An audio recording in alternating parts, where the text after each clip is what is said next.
Now we want to apply the idea of strong acids and bases to titrations. So titrations are a really common experiment where you are trying to find the concentration of some sort of solution. You have a solution and it's going to you have it undergo some sort of known chemistry, and you run the reaction until some sort of noticeable change happens, and that's where you're done, and that allows you to figure out, say, the moles of solute dissolved in the volume, which allows you to determine concentration. And so there's a lot of aspects of acid-base chemistry that really lend themselves to titrations. We're going to talk only about acid-base titrations. It is relevant to note you can do other types of titrations with other types of predictable chemistry, but because acid-base chemistry, we know so much about what the stoichiometry is, how things will react. We can use pH to measure how acids and bases are changing in a solution. And so, we have a lot of metrics that we can use to that lend themselves to why we would use acid-base chemistry in titrations. But we can do these in general as ways to determine what the concentration of an unknown is. It's just really common in acid-base chemistry. So the normal setup for a titration would look like this. You have some sort of flask that contains what's called the analyte. The analyte is the solution to be analyzed. So for example, we could do HNO3, nitric acid. And this is a solution where I want to know the concentration of this.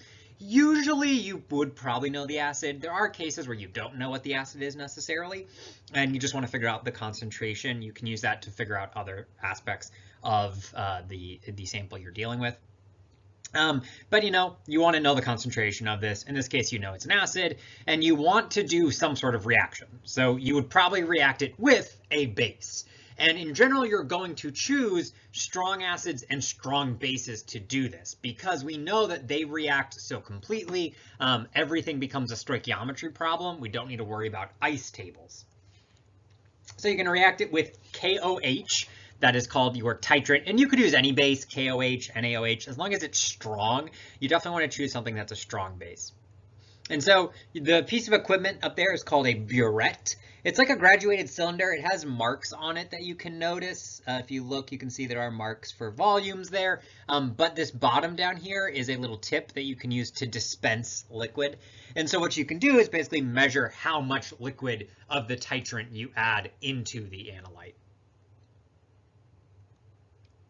Basically, you add KOH until you react all of the HNO3. So there is some number of moles of HNO3 in this solution, and you add enough KOH until you react with all of the HNO3 that is in that solution. This point is called the equivalence point. So that word equivalence, it's when the moles of titrant added equals moles of analyte at the start. So if you remember, analyte was the HNO3 that was in our flask. We are adding a volume of this KOH solution, and we add enough until the moles are equal.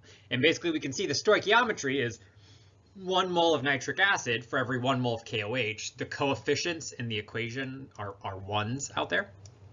And so if you had, when the moles of KOH that you add is exactly equal to the moles of HNO3 that you started with, that would correspond to none of the reactants are there. They're all gone, right? All the reactants react, you only have products. And because these are strong acids, strong bases, everything is a stoichiometry problem. Fully react, you'll notice it's a single arrow. When you're doing titrations, how do you know when the equivalence point it happens, right? There's no sign, like the HNO3 molecules don't announce that they're all dead. And so you use what's called an indicator. This is some sort of spectator chemical. There'd be a very small amount in your flask, and it's some sort of chemical that changes properties based on the equivalence point being hit. So if you think about this solution starts with only HNO3, right? So you'd have a very acidic solution. You are adding base to it. And you would imagine that basically you could have an indicator molecule that changes colors from being in an acidic solution, a pH less than 7, to a different color when it goes to pH greater than 7 in a basic solution. So that's basically the idea of what an indicator does. It shows it changes in some way, so that way you can see when you have reached the equivalence point. So let's look at an example of analyzing the results of a titration calculation. You started with 50 milliliters of HNO3. The solution changes color when 45.6 milliliters of 0.265 molar KOH is added. What is the concentration of the HNO3 solution? This is the results you would get of a titration experiment, and the type of analysis you would want to do is to determine that concentration. All right, so we're dealing with a titration. We have 50 milliliters of the HNO3, it's our nitric acid. We're adding in potassium hydroxide, which is a base. We know if we want to react acid, we need base.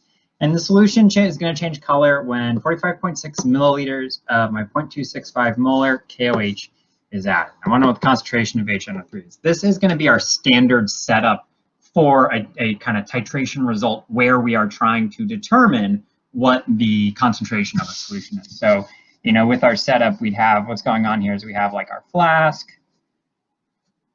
And in our flask, we have a solution of HNO3. And then we have our burette up here. And this is the KOH.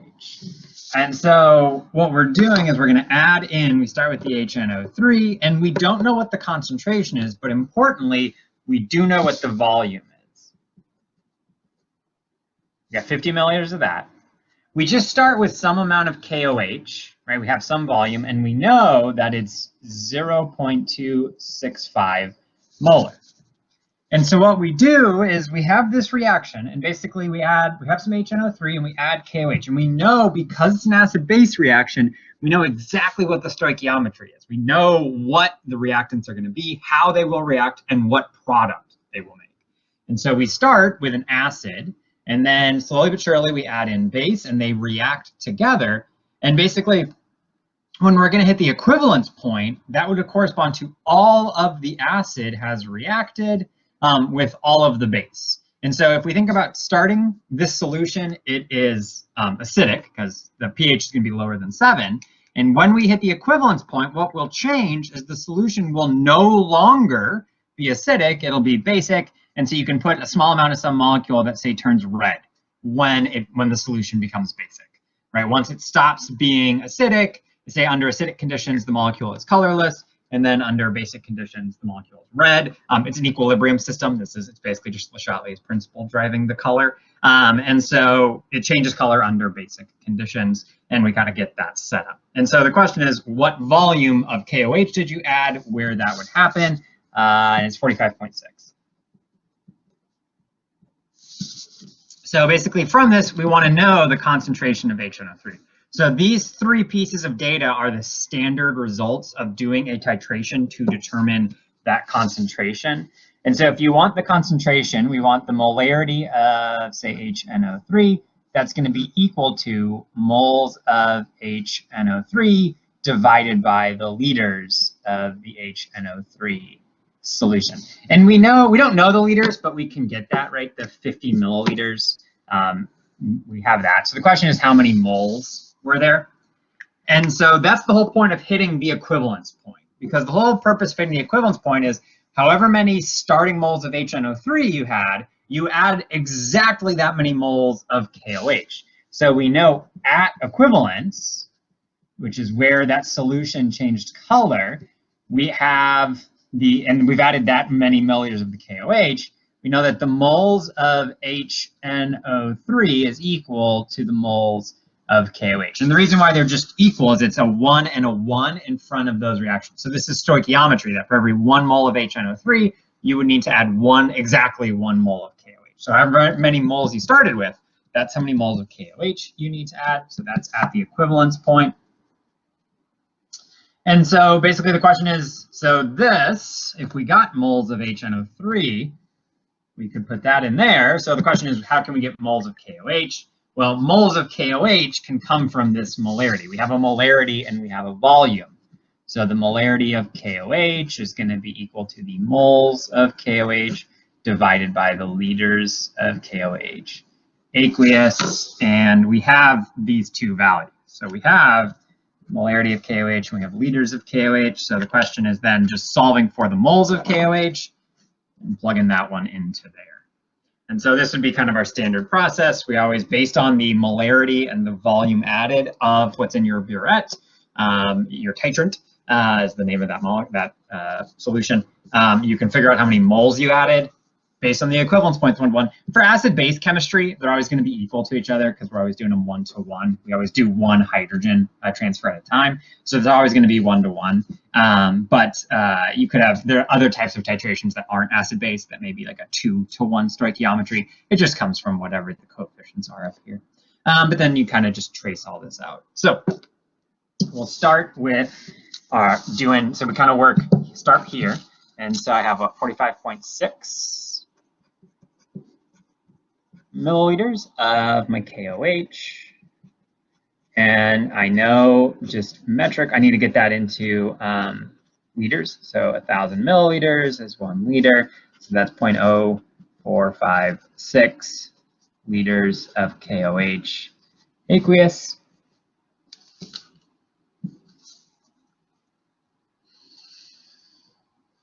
And so then I can plug that into my molarity equation. So 0.265 molarity for my KOH.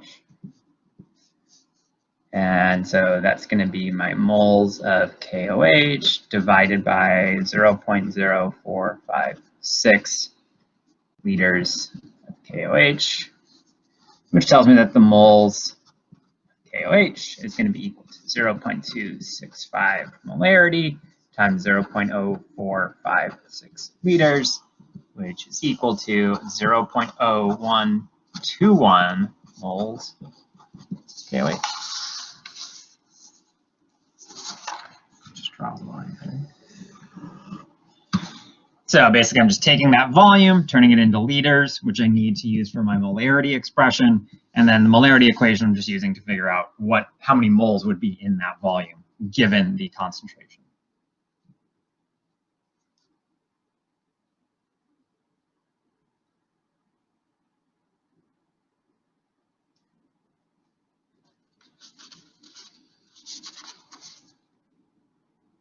So we can take that now based on our equivalence. We think that the moles of HNO3 that was initially in the flask is going to be equal to the moles of KOH that we just added.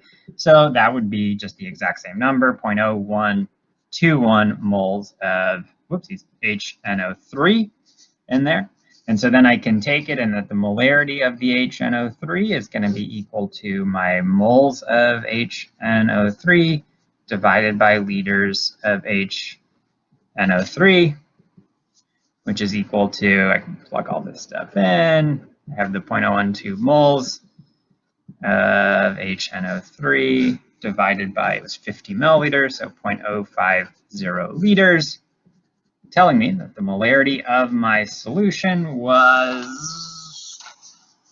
0.242 molar. And that's HNO3.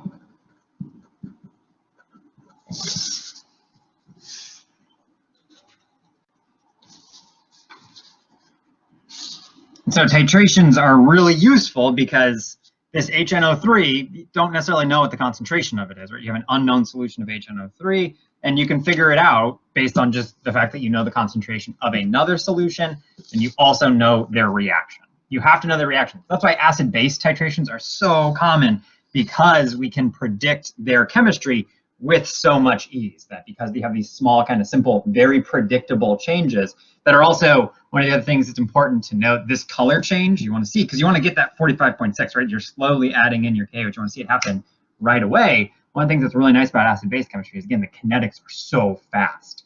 And so the barriers are really low. You just hit equilibrium. In this case, that's all the way to product. And so, you know, these reactions happen really, really fast. And so you're seeing that color change. So you can get a really precise measurement. If it was a slow reaction, it'd be hard to be like 45 point how many milliliters, which impacts the number of digits you get for your resulting concentration. So that's one of the things we want to get really, really precise numbers. Titrations are actually commonly used for what's called standardization, where you prepare a solution, but you don't know what the concentration is. Or you kind of very crudely get into a concentration, like you try to get 0.25, but you're kind of loosey-goosey with your mass measurements. And so you use a titration to get more sig figs on the concentration. That's a very common use for titrations because you can get really precise measurements when you're working with volumes. But otherwise, it's generally going to be this approach. This is kind of the step 1 is figuring out moles of what's in your burette. Step 2 is relating that to what's in the flask. And then step 3 is actually computing the flask concentration of what was in the flask. So whenever we're dealing with titrations, again, it's not only acid-base chemistry, but what we would want to know is we have to have a known equation. We have to have a known chemical reaction that we're doing. We want that reaction to be rapid. So basically, we don't want to worry about kinetics. We don't want to worry about it's going to take a long time for the products to react. We also want it to be a complete reaction, go all the way to products. We want it to be something that is stoichiometry based, not ice table for the calculation. We also want a clear-cut change in a measurable property at the equivalence point. Okay, and so all of those properties are why we do so many acid-base titrations, because acids and bases, we can predict our reactions perfectly. Remember, transferring H pluses is a very fast elementary step. We use strong acids to make it complete. So that is one of the things that if you do like a weak acid, weak base titration, that'd be a nightmare. You would definitely want to be using a strong acid, strong bases whenever you can, because the reaction will be complete. You can use stoichiometry. And then there should be a clear-cut change in a measurable property at the equivalence point. That's going to be acidity. We'll see its pH is going to be a pretty big jump at that equivalence point, clear-cut change. And then accurate measurements of the amount of each. That's just kind of a technical aspect of doing titrations. You really need to be careful when you're doing these experiments. There we go. Participation 1015 is what we're looking for. Any questions on? Halfway through the set of videos. See if we can find some more in the back half. See you there.